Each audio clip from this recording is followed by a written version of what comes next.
พิธีจัดงานล้านถ้ำเข้ากำปริวาสกรรมอยู่วัดประสาบ้านดงนางามบ้านดงนางมบ้านดันนางมดงนางามเด้อใช้ไปดันนางงกำลังก็ดอนหนังครูบาอาจารย์สีมาลงท่านเอเป็นช่างบ่ยังแอพระอาจารย์แอเคมโกเพิ่นเป็นช้าง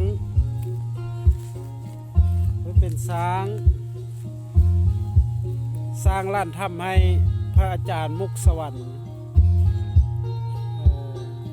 เพื่อจะให้ครูบาอาจารย์ตนญาติโยมได้มาฟังเทศน์ฟังธรรมจากครูบาอาจารย์ที่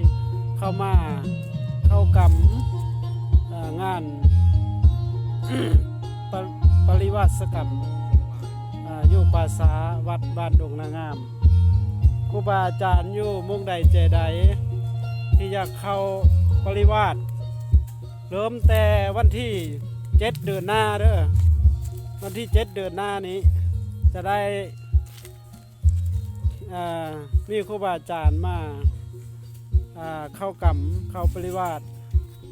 ปฏิบัติธรรมองค์ใดอยากมา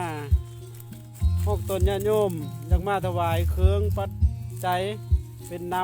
ำส้มน้ำหวานข้าวโภชนะอาหารกราบมาได้เด้ออยู่ในเมืองเฮาก็ดีอยู่ในเมืองอัสสพรเฮาบ้านใดเมืองใด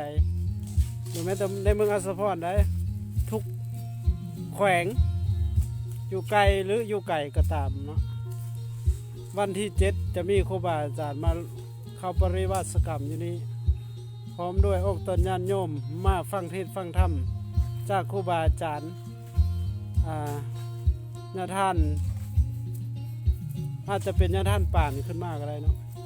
เป็นองค์ประธานแล้วก็เจ้าอปสเมืองอัสสพรญาท่านศรีท่าวิไลศักดิ์เป็นประมุขประธานหัวหน้าเผยแพร่ศีลธรรมคือพระอาจารย์อินทวาอยู่เมืองอัสสพรจะได้มาเทศให้ตนญาติโยมได้ฟังเทศฟังธรรมอุทิศบุญกุศลให้แก่ปู่ญาติทั้งหลายทรัพย์พระสัตว์ทั้งหลายอยู่ในภาษาแห่งนี้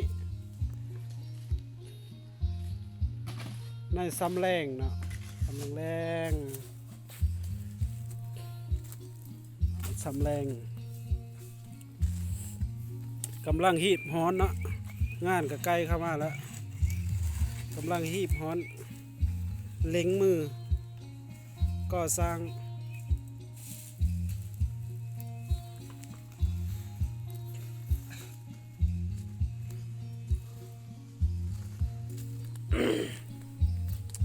เอาลงเฟซให้เขาเห็นก่อน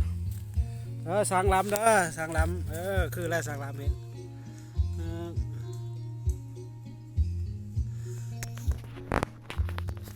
สร้างเนาะมีสร้าง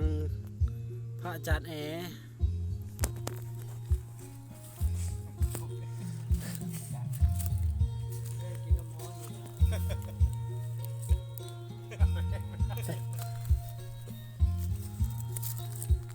หลวงตา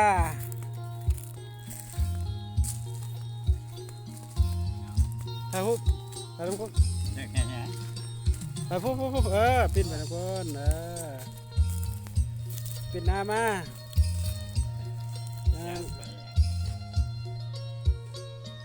หลวงพ่อ